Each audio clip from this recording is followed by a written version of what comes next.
Assalamualaikum warahmatullahi wabarakatuh. Jangan lupa di like, comment, share, dan subscribe. Bye.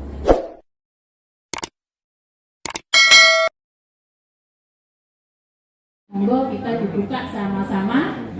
Senau Bu ya. Gimana izin Pak, Mas, saya tak ke depan karena saya juga mau belajar. Satu, Undang-Undang Nomor 39 tahun 1999 tentang apa Bu? Hak asasi manusia. Ya.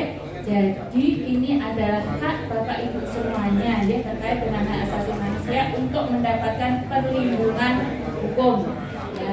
Jadi perlindungan hukum itu kalau bukan untuk yang mampu saja, tapi kita yang kurang mampu juga punya hak dan itu dijamin oleh pemerintah daerah. Itu kemudian dua, Undang-Undang Nomor 16 tahun 2011 tentang bantuan hukum. Nah ini bantuan hukum juga. Kira-kira ini 3 peraturan pemerintah Nomor 83 tahun 2009 tentang persyaratan dan tata cara pemberian bantuan hukum secara cuma-cuma. Jadi di PP ini juga ada peraturan pemerintah memang sudah ada. Kemudian 4, peraturan pemerintah nomor 42 tahun 2013 tentang syarat dan tata cara pemberian bantuan hukum dan penyaluran dana bantuan hukum. Ada ini, jadi dasarnya itu sudah jelas dari PP undang-undang ya. Kemudian peraturan daerah Kota Madiun nomor 30 tahun 2017 tentang penyelenggaraan bantuan hukum untuk masyarakat miskin yang sekarang Bapak Ibu pegang ya. Peraturan wali kota ini nanti penjabarannya itu diatur di dalam peraturan wali kota nomor 51 tahun 2018. Monggo lanjut Mas. Dasar hukum, kemudian penerima bantuan hukum siapa saja, siapa yang punya hak ini.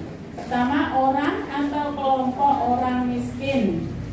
Kriteria orang miskin biasanya ada di DTKS. Kalau hukum apa yang juga harus dikompakkan dengan DTKS Mas?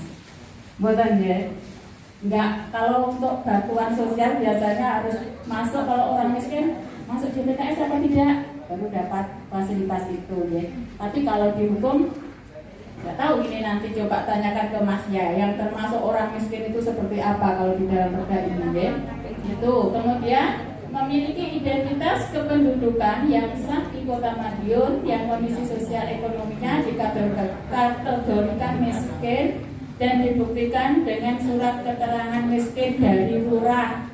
Jadi cukup mendapat surat keterangan miskin dari Mas Lurah. Berarti nggak perlu harus masuk di DTKS. Bisa.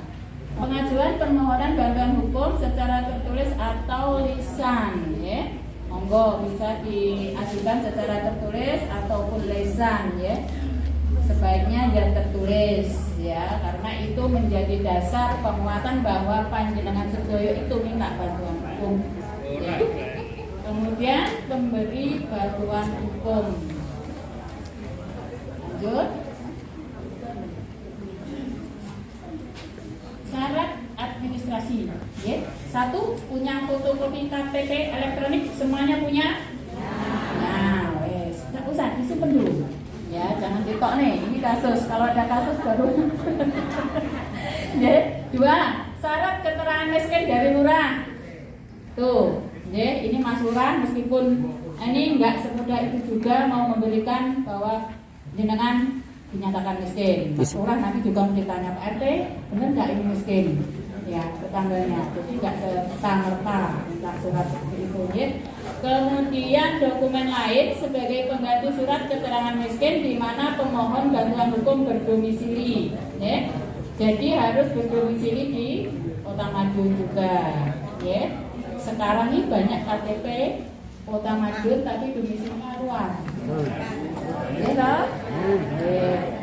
Nah itu hati-hati yang punya rumah kos. 3, uraian tentang masalah hukum yang sedang dihadapi. Jadi harus dijelaskan uraikan. Misalnya saya cerai, kenapa ditinggal suami saya 5 tahun nggak dikasih nafkah? Ada yang keluarganya banyak, mau bagi warisan, orangnya semuanya jauh-jauh, dikasih toktil di rumah ini bagaimana? Padahal saya butuh untuk membiayai anak saya sekolah gitu ya. Itu banyak sekali ya. 3. Uraian tentang masalah hukum yang sedang dihadapi, sudah diuraikan tadi. Kemudian 4. Surat kuasa apabila permohon diajukan oleh keluarga atau kuasanya. Jadi ada surat kuasa juga boleh, lewat surat kuasa diwakilkan. Monggo lanjut. Nih, tata cara permohonan. Masnya sana dituangkan dalam bentuk tulisan, misalnya Bapak Ibu nggak bisa nulis ya, itu nanti dibantu sama masnya sana. Kemudian 3, bantuan permohonan ditandatangani dan dicap jempol oleh pemohon bantuan hukum. Ya, sing ora iso tanda tangan cap jempol ya. Tanda tangan dan cap jempol ini ya.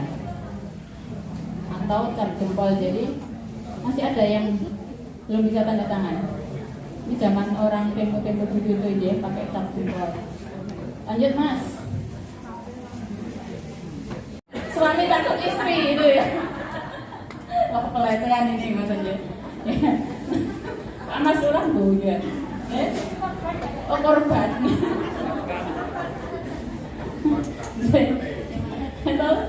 Kemudian dan perkara tata usaha negara baik secara legislasi maupun non legislasi, ya. Tuh ini terbalik dengan tata usaha negara. 3. Pemberian bantuan hukum diselenggarakan oleh pemberi bantuan hukum yang telah bekerja sama dengan wali kota. Aman, tentram, damai, tenang aja ya, nggak usah adem ayo mari Pak Lurah mumet nanti. Ya. Standar bantuan hukum legislasi perkara pidana. Bantuan hukum dalam perkara pidana diberikan kepada penerima bantuan hukum yang berstatus tersangka. Ya. Anda panjenengan ya, kalau dijadikan sebagai tersangka bisa ya. 2. Terdakwa. 3. Terpidana upaya hukum biasa atau upaya hukum luar biasa ya. Monggo lanjut. Mitigasi perkara pidana ya. Bantuan hukum yang diberikan oleh pemberi bantuan hukum meliputi membuat surat kuasa digawe nih ya, gelar perkara untuk mendapatkan masukan.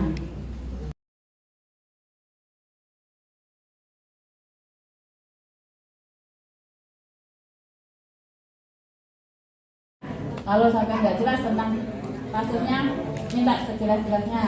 Kemudian mendapat 5, mendapat layanan yang sesuai dengan prinsip-prinsip pelayanan publik. 6. Mencabut surat kuasanya dengan persetujuan pemberi bantuan hukum. Oke? Cabut? Ada yang tanya? Mas, lo ada yang tanya.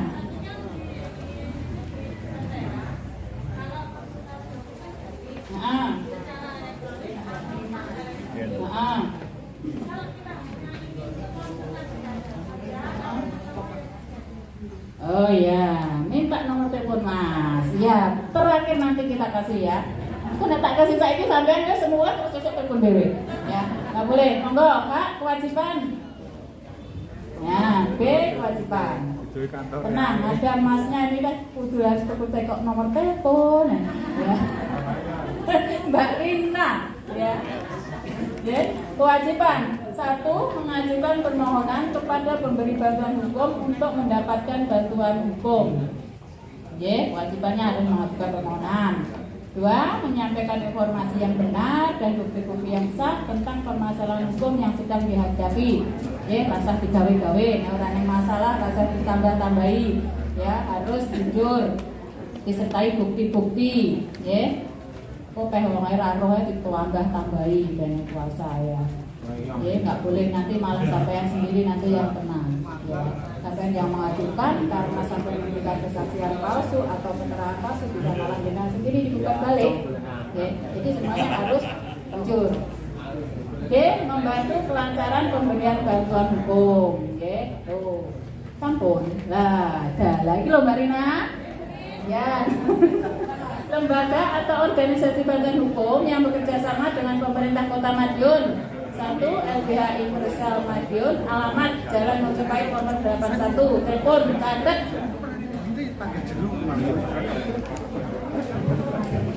Foto ya bisa, catat ya bisa.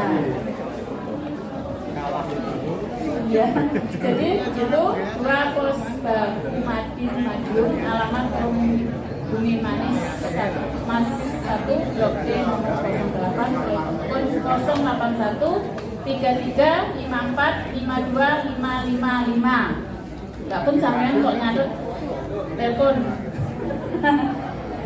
Curiga. Sabun sudah, Mas? Ada lagi habis?